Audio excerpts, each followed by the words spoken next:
Okay, so today we're going to talk about surface area, and first we are going to just kind of review area.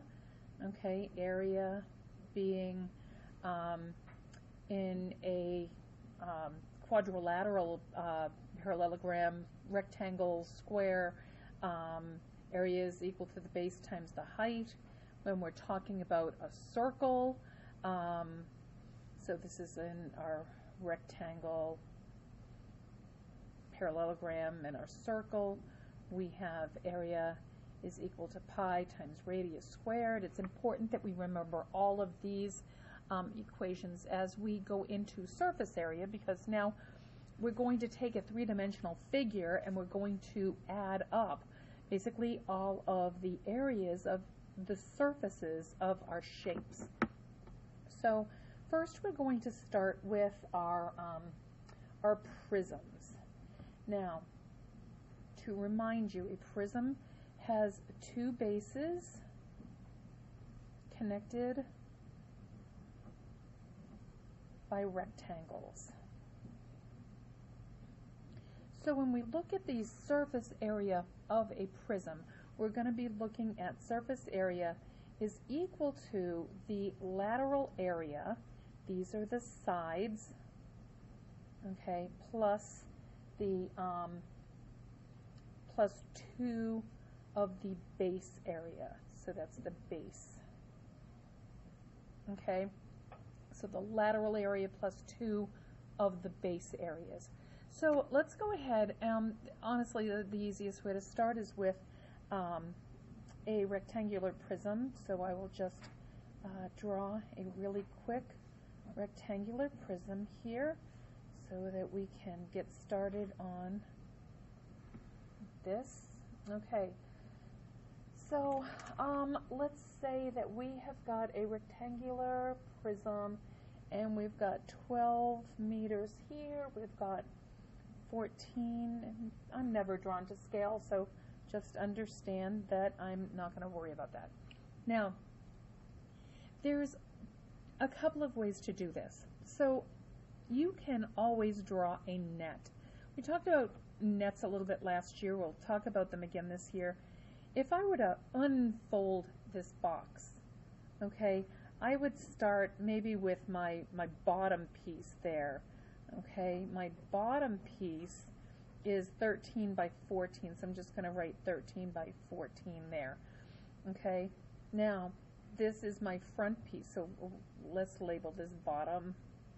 Okay, and then we've got our front piece. We'll label that front, and you can see front is 13 and this is 12. So I've got 13 here and I've got 12 here. Okay, then I go to my top.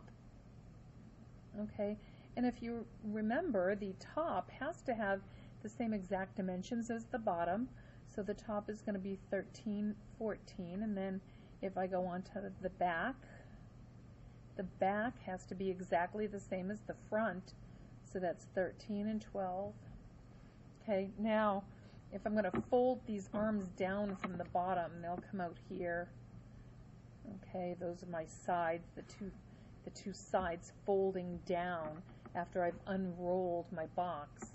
So I know that I'm 14 on this side, I have to be, okay, and then I am, so 14 is where I'm attached to the bottom, and then 12 is the other dimension that I have. And that makes sense, because if I fold this up, these have to be the same here. So this is my shape in a net. This is called the net. Okay, so what I can do is I can go ahead and multiply it, out this way, or in a rectangular prism sometimes I will just put, front, back, top, bottom, side 1, and side 2. Now, I'm going to have to do a little bit of math here, so I know that I'm dealing with, in this case, let's look at our front, 13 by 12, so I'm going to have to go ahead and do that math. I just don't want to do it in my head. So that's 156. So the front area is 156 meters squared. So yeah, I can go ahead and put that in, 156. Now I know that the back has to be exactly the same. So I can go ahead and put the 156 in there. Now looking at my top and my bottom, okay, they have to be the same. Those are 13 by 14. So 14, 13, 12, that's 4, 1, 1, 2, 8, 1. So that's 182 for both of those. And I can put it in my net if I want to do that. It doesn't really matter how I decide to do it. And then finally my sides here, I've got 14 times 12. That's 8 and 2. That's 4 and 1. 8, 6, 168. So I've got 168 on both of these. And I've got 168 down here for both of those. And then I literally just add up my my areas. So 6 and 6 is 12, 14, 16. That's 24 and 32.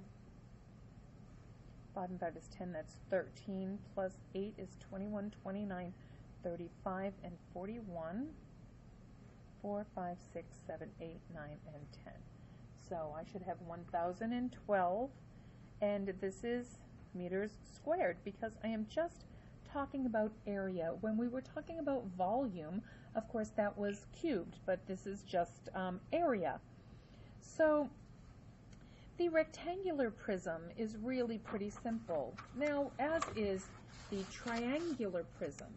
The triangular prism, however, has of course only 3 sides that you're going to be looking at. So in drawing a triangular prism, which I will attempt to do, although it's going to not look good, just so you know.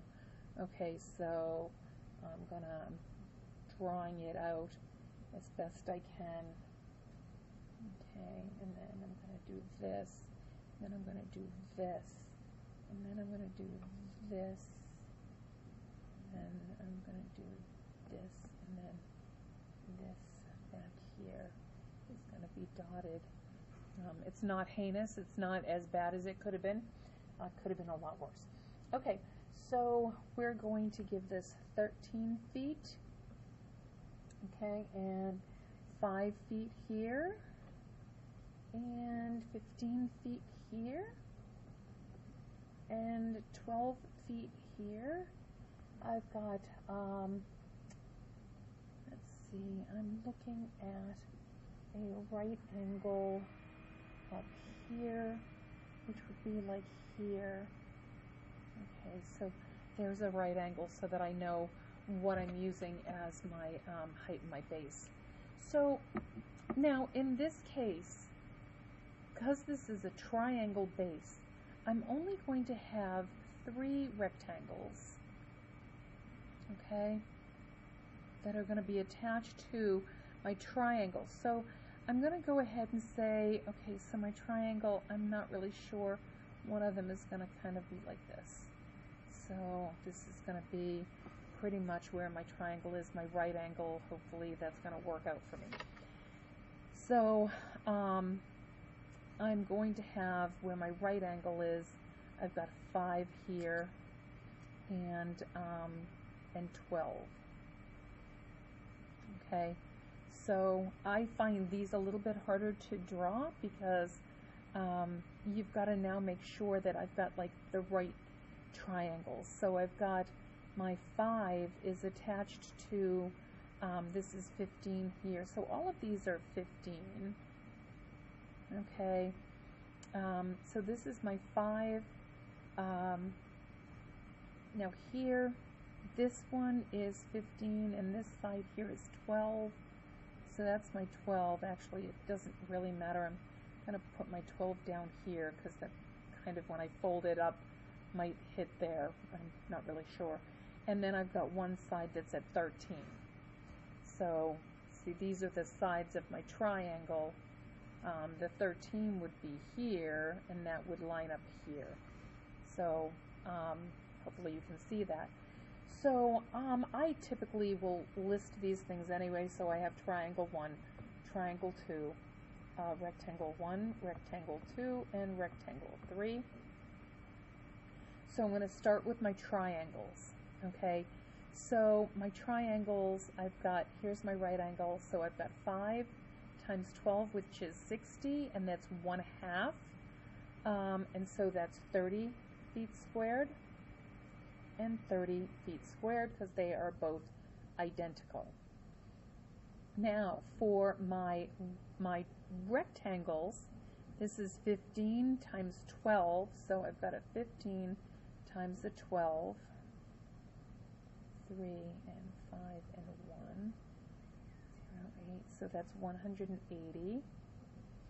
I've got a 15 times 13, 15, 3, 4, and 5 and 1, that's 195. And then I have a 15 times 5, and that's going to be, should be 75, but I'm going to go ahead and do it anyway. 5, 2, 5, 6, 7, yeah, 75. And once again, all I'm going to do is add those up. Got 3, 6, 7, 7 and 8 is 15, 24, and 7 is 31, 3, 4, 5, and I have 510 feet squared. Okay. Now, one of the things that your book is going to be talking about is this lateral area. Okay. Lateral area just means that you are leaving off the bases. Leaving off the bases. In a prism, you're just leaving off both of those bases. So if they wanted to know the lateral area, well, this right here, these numbers are your lateral area, because this is your base up here. So it's just very easy to find that.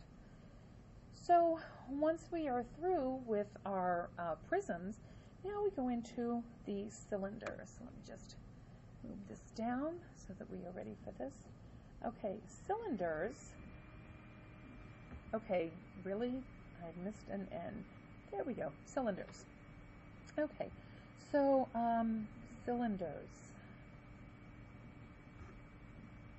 Of course, here we're talking about 2 circles.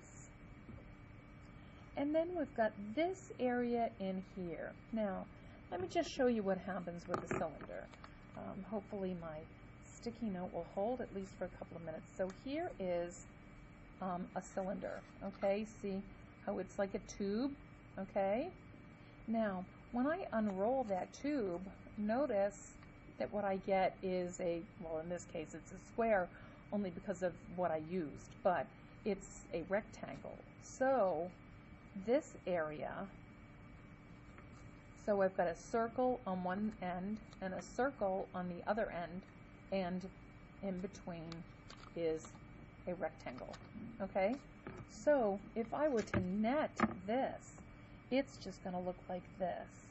There's my rectangle, and I've got a circle here and a circle here, okay? Now, to find the surface area, I have got to find surface area of 2 circles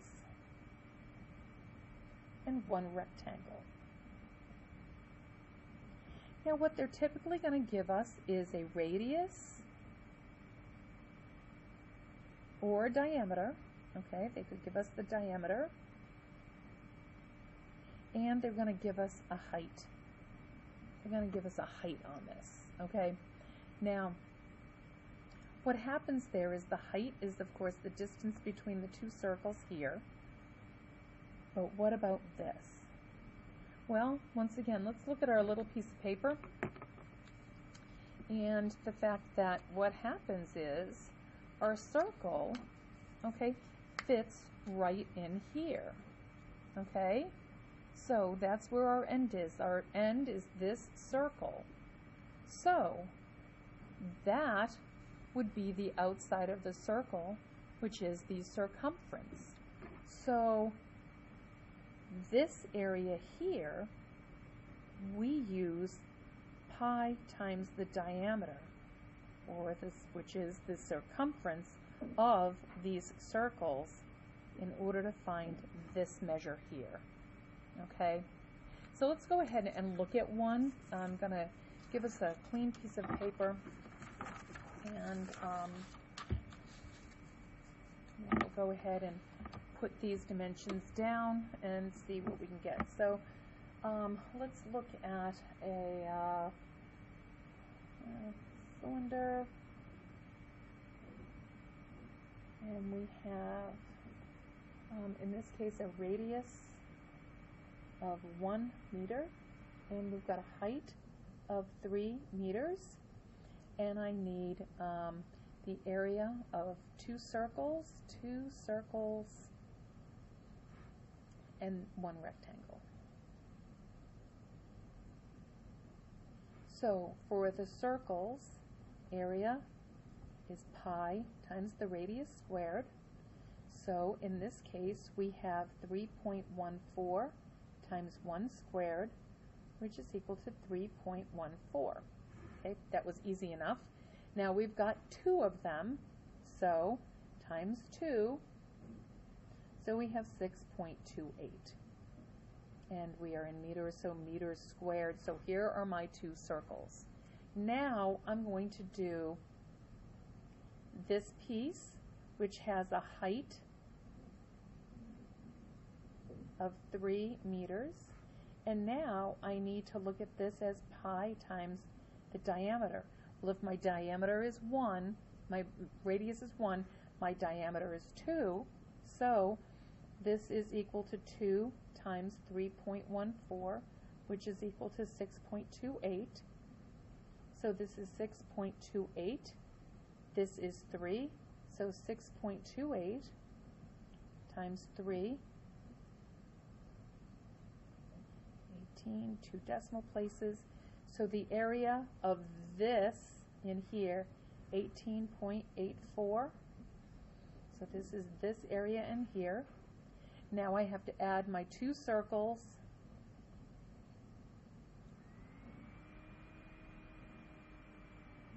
$11, 15, 2, bringing down my decimal point, and I get 25.12 meters squared. Okay, and if you rounded to tenths, it would just be the 25.1 meters squared. We're usually going to round, oh gosh, you can't see any of that. We're usually going to round to the tenths. Okay, so here are my 2 circles. Okay, here is what I'm doing with my rectangle, and then I have to add them together. This is the rectangle, and this is 2 circles, and this is total surface area. Okay, so that is all you need to be able to do prisms and cylinders with surface area. Okay, so we kind of punched that one out. Here's Clarence, the camel, okay, and he's like, yo, we're gonna fight this, we're gonna do that and make it work. Ah, okay, have fun.